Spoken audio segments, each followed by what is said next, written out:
आदाब नाज़रीन, आप देख रहे हैं गुलिस्तान न्यूज़। 12 बज चुके हैं। उर्दू खबरनामा लेकर मैं आपका मेज़बान गौहर कुछ आपकी खिदमत में हाजिर। तफसीलात से पहले नजर डालते हैं सुर्खियों पर।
और अब पेश है खबरों की तफसील। सबसे पहले बात दफ़ा 370 की। सुप्रीम कोर्ट में जम्मू कश्मीर से मुतल्लिक दफ़ा 370 की मनसूखी को चैलेंज करने वाली अर्जियों पर यौमिया बुनियाद पर समाअत जारी है और आज 15वें रोज़ समाअत जारी है। चीफ जस्टिस डीवाई चंद्रचूड़ की सरबराही में 5 जजों की आईनी बेंच इस मामले की समाअत कर रही है। मैच में justice Sanjay Kishan Kaul, justice Sanjiv Khanna, justice B R Gavai और जस्टिस सूर्यकांत भी शामिल है।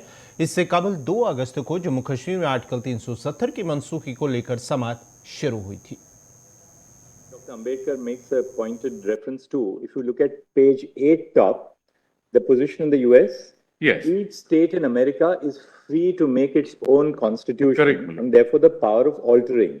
That's right. And then what, Dr. Ambedkar says, Baba Saheb says thereafter at page 8, yes, is this is not true of the proposed Indian. Just read that para, I think that yes, will conclude it. This is not true of the proposed Indian constitution. No states, at any rate those in Part 1, Model Part 1 as it was originally envisaged, because under the Indian Independence Act, my lord, under Section 6. But then that underwent a change, my lord, when it came to the final remarks, have a right to frame its own constitution. The constitution of the union and of the states is a single frame from which neither can get out and within which they must work. So far, I have drawn attention to the difference between the American Federation and the proposed Indian Federation. But there are some other special features of the proposed Indian Federation which mark it off not only from the American Federation, but from all other federations. All federal systems, including the American, are placed in a tight mold of federalism. No matter what the circumstances, it cannot change its form and shape. It can never be unitary. On the other hand, the draft constitution can be both unitary as well as federal according to the requirements of time and circumstances. In normal times, it is framed to work as a federal system, but in times of war, it is so designed as to make it work as though it was a unitary system. Once the president issues a proclamation which he is authorized to do under the provisions of Article 275, my lord, it must have become 356 later, the whole scene can become transformed and the state becomes a unitary state. The union under the proclamation can claim, if it wants, the power to legislate upon any subject, even though it may be in the state list, the power to give directions to the states as to how they should exercise their executive authority in matters which are within their charge, the power to vest authority for any purpose in any officer, and the power to suspend the financial provisions of the Constitution. Such a power of converting itself into a unitary state, no federation possesses. This is one point of difference between the federation proposed in the draft Constitution and all other federations we know of. This is not the only difference between the proposed Indian Federation and other federations. Federalism is described as a weak, if not effete, form of government. There are 2 weaknesses from which federation is alleged to suffer. One is rigidity and the other is legalism. That these faults are inherent in federalism, there can be no dispute.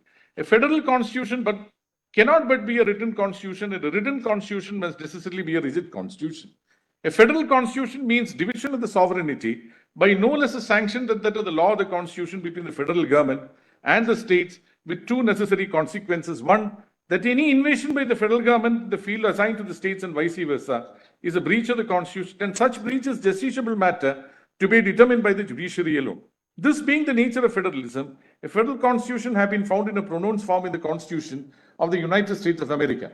Countries which have adopted federalism at a later date have attempted to reduce the disadvantages following from the rigidity and legalism which are inherent there.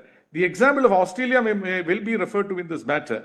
The Australian constitution has adopted the following means to make its federation less rigid. Then, my lords, in coming to, my lords, the last paragraph beginning there, in assuaging the rigor of rigidity and legalism, the draft constitution follows the Australian plan on a far more extensive scale than has been done in Australia.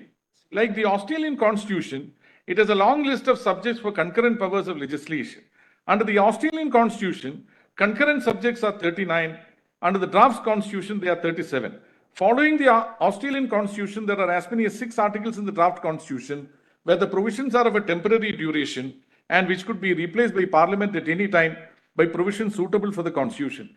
The biggest advance made by the draft constitution over the Australian constitution is in the matter of exclusive powers of legislation vested in Parliament. While the exclusive authority of the Australian Parliament to legislate extends only to about 3 matters, the authority of the Indian Parliament as proposed in the draft constitution will extend to 91.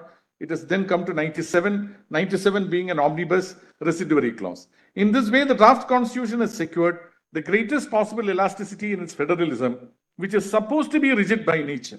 It is not enough to say that the draft constitution follows the Australian constitution or follows it on a more extensive scale. What is to be noted is that it has added new ways of overcoming the rigidity and legalism inherent in federalism, which are special to it and which are not to be found elsewhere. First is the power given to Parliament to legislate on exclusively provincial, Go ahead. In normal times. I refer to Articles 226, 227 and 229. Under Article 226, Parliament can legislate when a subject becomes a matter of national concern as distinguished from purely provincial concern, though the subject is in the state list, provided our solution is passed by the upper chamber, resolution must be, my lord. Upper chamber by 2/3 majority in favor of such exercise of the power by the centre. Article 227 gives a similar power to Parliament in a national emergency. Under Article 229, Parliament can exercise the same power if provinces consent to such exercise. Though the last provision also exists in the Australian Constitution, the first two are a special feature of the draft Constitution. The second means adopted to, my lord, Lord, please come to the next page, my lord, PDF 12. Yes. Not that the others are not important, my lord, but then to save time, because anyway, your lordships would be going through it. One can therefore safely say that the Indian Federation will not suffer from the faults of rigidity or legalism. Its distinguishing feature is that it is a flexible federation.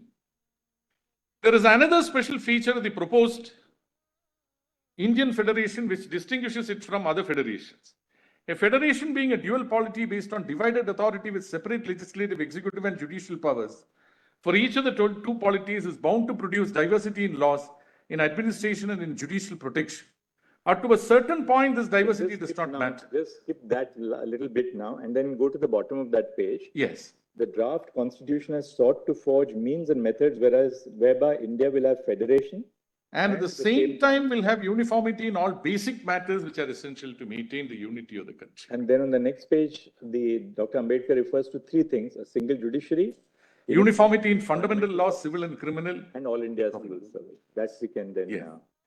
No, my lord, the rest of it, my lord, but of course, your lordships would be, with the utmost respect, my lord, I would commend that your lordships have a I think we have seen the key of yes, the key factors, the key features correct of the constitution which make it federal. At the same time, yes, preserve the need for That's right. a certain degree of uniformity. That's right. At the national level. That's right, my lord. No, my lord, immediately, if your lordships cut the chase to the closing remarks, that's the famous, my lord, speech by Dr. Ambedkar. 1949. Yes. Where is that? That is, my lord, at PDF page 1299, same volume. Yes. So I want to read that. Would you like to read it? No, sir, you can. You can lay emphasis on.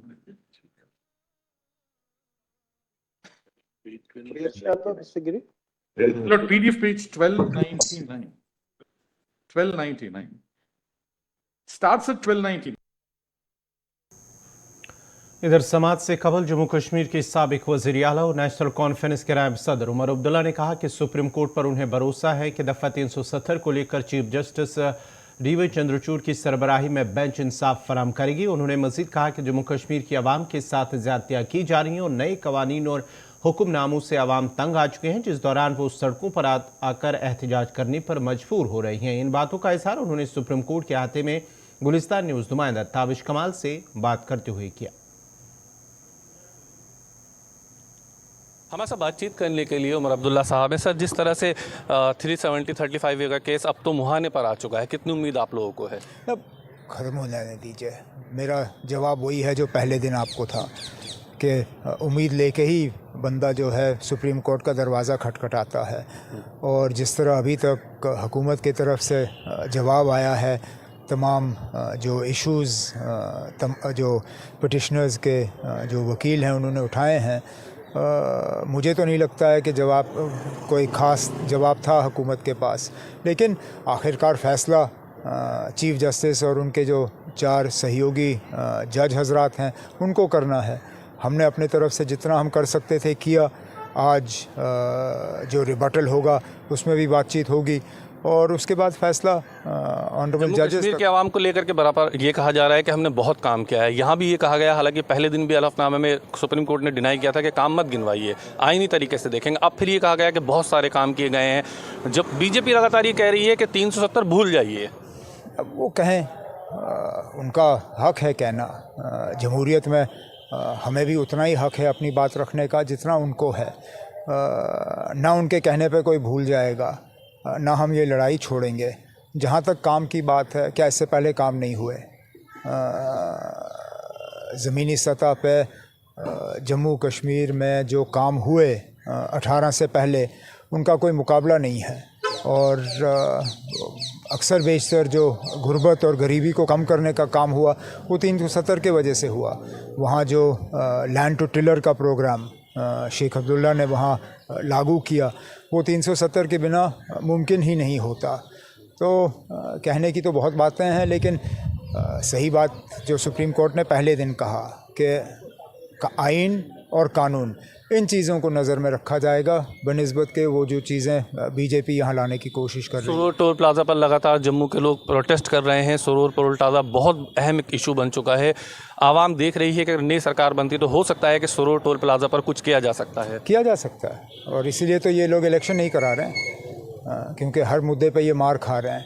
और मैं हैरान इस बात पे हूँ कि कुछ ऐसे लोग हैं जो हमारी पार्टी छोड़ के बीजेपी में शामिल हुए। हमारे वक्त में तो वो सुरूर टोल प्लाजा पे इतना बोलते थे कि मतलब कोई अंदाज़ा नहीं कर सकते हो आप। वो तो तोड़ने की तैयारी कर रहे थे और उसको जलाने की बात कर रहे थे नेशनल कॉन्फ्रेंस में रह के। आज उनकी आवाज़ों को क्या हुआ? स्मार्ट मीटर को भी हम देख रहे हैं सर, स्मार्ट मीटर पर भी जम्मू कश्मीर में, पूरे जम्मू कश्मीर में प्रोटेस्ट हो रहे हैं। अब जहाँ आप लोगों के साथ जुल्म करोगे वहाँ प्रोटेस्ट होगा ही होगा। हमने बार बार एलजी साहब से कहा है कि ना, लोगों को कॉन्फिडेंस में लिए बिना आप ये फ़ैसले नहीं ले सकते हो।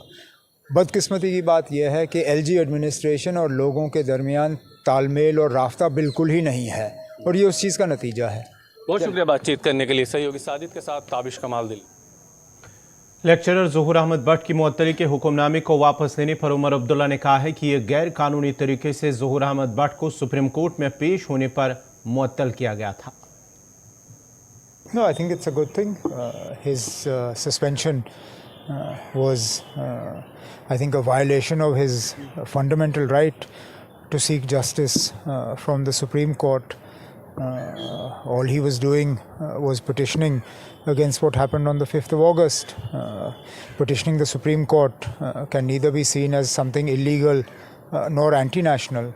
So the fact that his suspension was raised by Kapil Sibalji and yesterday that was overturned, I think is a good thing. I haven't seen the interview.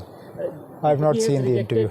Well, I don't see why China should have a problem with a meeting in Jammu and Kashmir, as China should not have a problem with anything that happens in India. I think it's extremely unfortunate that government of India keeps repeating its one China policy, yet for some reason China doesn't reciprocate.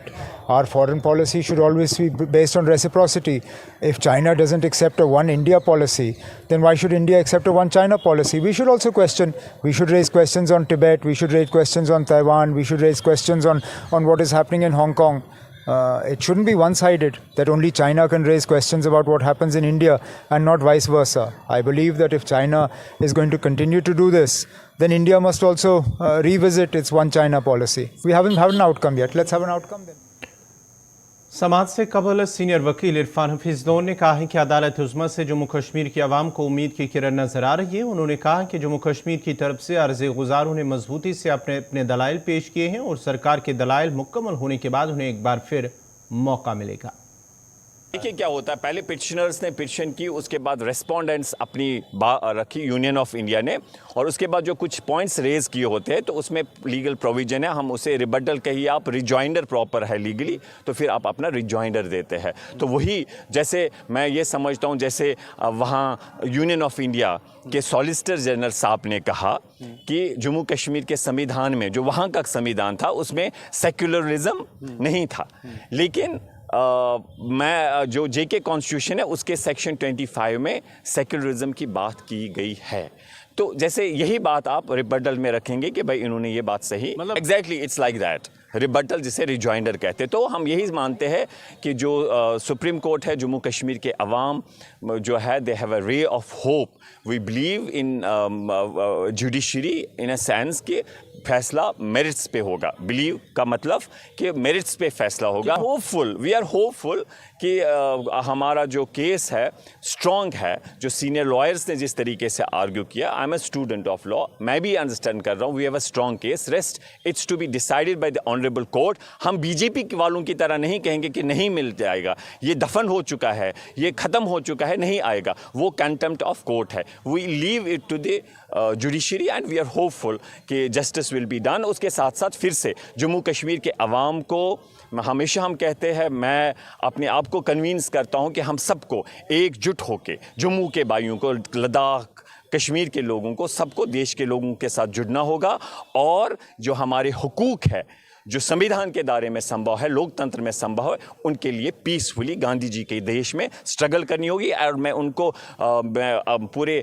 वसूख के साथ कहता हूं, जो मुझे लगता है, जो मुझे कॉन्फिडेंस है कि हमें इंसाफ मिलेगा। जो पॉलिटिकल स्ट्रगल भी हमें करनी है, क्योंकि 5 अगस्त का फैसला ही हमारे साथ नाइंसाफ़ी नहीं हुई है, इससे पहले भी माजी में कहीं नाइंसाफ़ियाँ हमारे।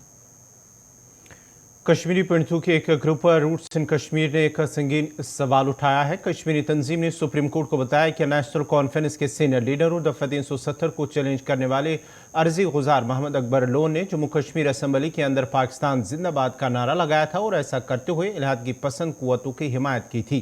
तंजीम के मैनेजिंग ट्रस्टी अमित रैना ने सुप्रीम कोर्ट के अहाते में बात की। गुलिस्तानी नुमाइंदा ताबिश कमाल से।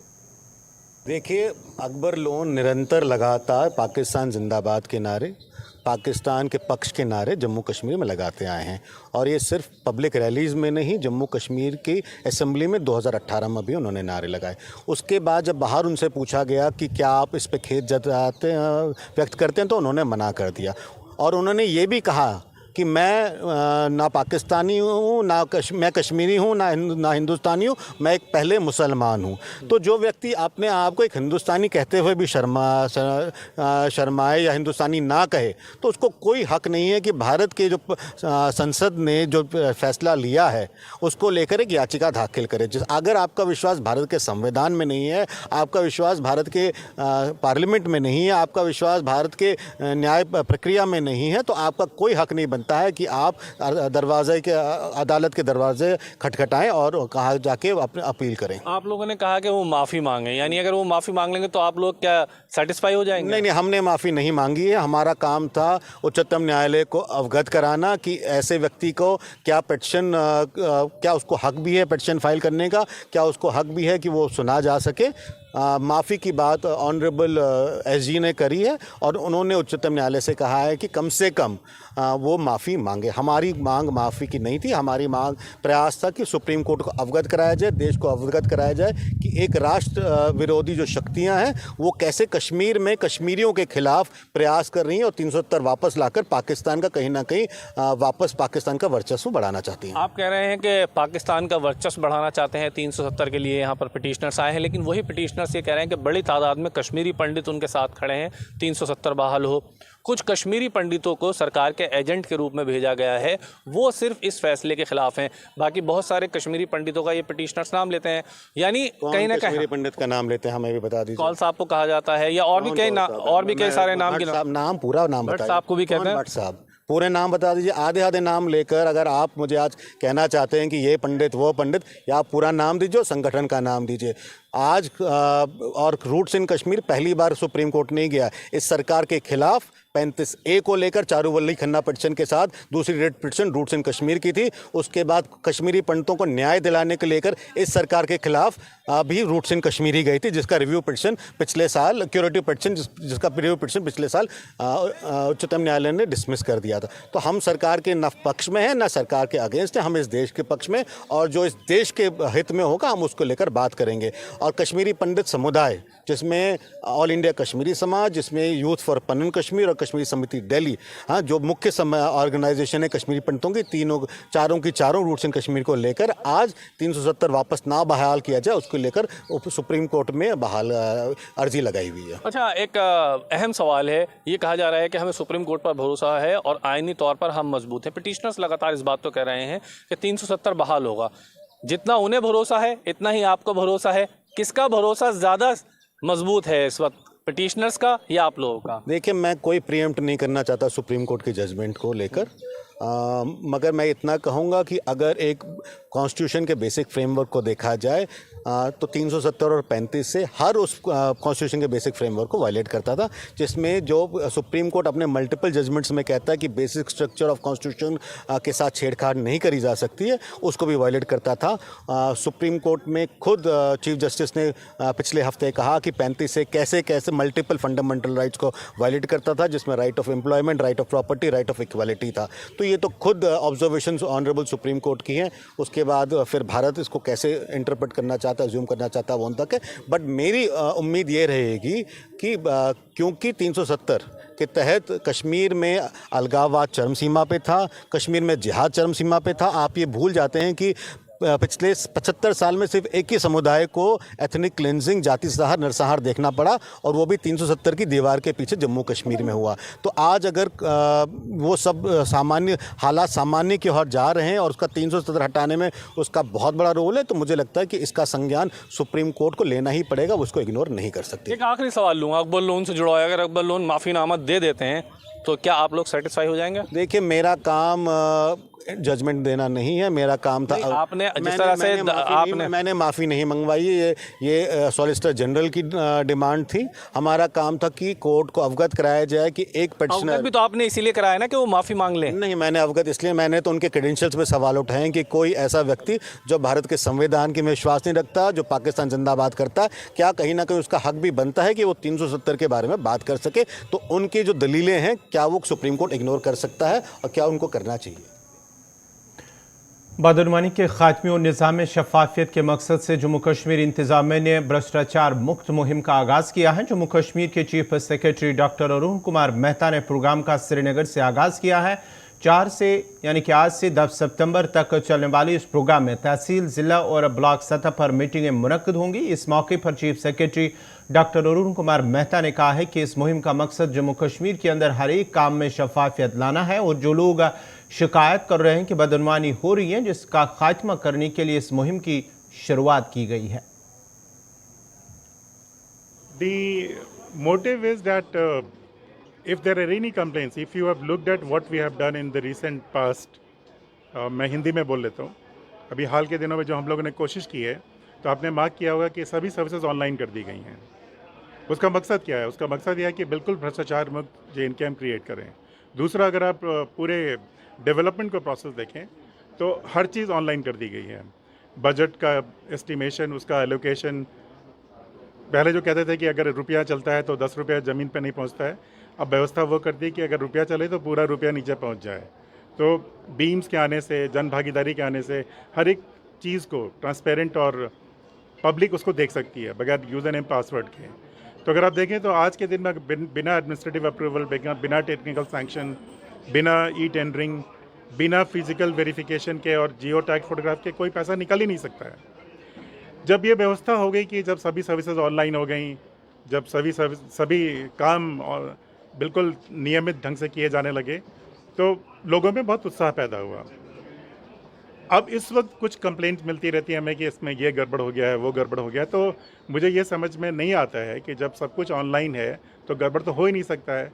तो ऐसे कुछ लोगों को जिनको लगता है कि आज भी कोई गड़बड़ हो रही है तो उनको एक मौका दिया जा रहा है कि आप अपनी बात को कहें, गलत भावना से नहीं, क्योंकि गलत भावना से बोलेंगे तो उनके खिलाफ भी कार्रवाई होगी। लेकिन अगर सही मायने में किसी को लगता है कि वहीं पे कोई भ्रष्टाचार है तो ये वीक उसका पर्पस है, क्योंकि अगर आप देखोगे तो JNK बहुत सारी चीज़ों में बहुत आगे निकल गया है पिछले 2-3 सालों में। अब हमारी कोशिश है कि गवर्नेंस के मामले में भी हम कंट्री में नंबर 1 हो और सबसे ट्रांसपेरेंट गवर्नेंस हम लोग क्रिएट कर सकें, ऐसे ही हम लोग का उद्देश्य है। हर फील्ड में उद्देश्य होता है कि हम नंबर 1 हो जाएं। जैसे IT सर्विसेज में हम नंबर 1 है आज के दिन में। अगर हम PSG से देखें तो ऑटो एस्केलेशन आ चुका है। हर चीज़ बिल्कुल ट्रांसपेरेंट से की जा रही है। तो मकसद ये है कि अब जो बची खुची भी कोई कंप्लेंट्स हैं, रेवेन्यू में सब कुछ ऑनलाइन किया गया, तो बची खुची भी जो कंप्लेंट है इस पीरियड में सब जनता में उनको सिखलाया जाए कि वो अगर उनको कोई कंप्लेंट वाकई में है तो सबसे बड़ा उद्देश्य है कि सरकार जो कर सकती है वो कर रही है, लेकिन जनता को भी आगे बढ़ना पड़ेगा।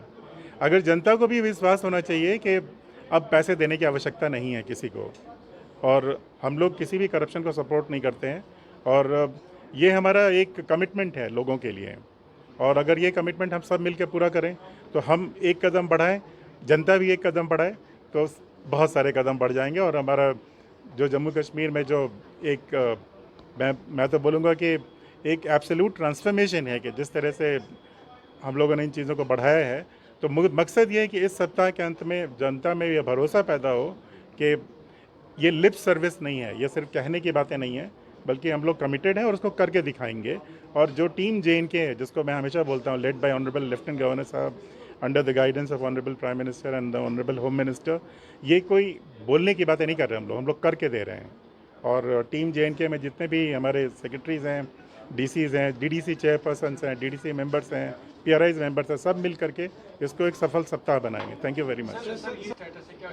आप असेसमेंट कर लीजिए, बोलने से यही तो कह रहा हूँ मैं, जब सब कुछ ऑनलाइन हो चुका है तो करप्शन की गुंजाइश कहाँ बची है। अब जब करप्शन की गुंजाइश नहीं बचती है तो कुछ लोगों को लगता है कि ये कैसे चलेगा। तो आज असेसमेंट करेंगे तो मुझे लगता है कि करप्शन में हम सबसे कम करप्शन JNK में होगा। अभी से कुछ दिन पहले एक आप ही की तरह एक रिपोर्टर थे, उन्होंने बोला कि JNK में, मैंने कहा कि 80% कम हुआ, उसने बोला 90% कम हुआ है। वेरी गुड, लेकिन आज के दिन में करप्शन की गुंजाइश कहाँ है। और यही बात कह रहा हूँ मैं कि जिस तरह की गवर्नेंस, ऑनलाइन गवर्नेंस हमने की है, डिजिटल गवर्नेंस की है, डिजिटल गवर्नेंस वही कर सकता है जिसको करप्शन करने की नीयत नहीं हो। जिसको करप्शन करना होगा डिजिटल को बदल के वो बोलेगा इसको मैनुअल कर दो। तो डिजिटल गवर्नेंस अगर हम 100% है तो मकसद भी हमारा 100% है। नाजरीन, इसी के साथ ही उर्दू खबरनामा इख्ताम पज़ीर हुआ चाहता है। अपने मेज़बान गौहर कुछ को इजाज़त दीजिए। अल्लाह हाफ़िज़।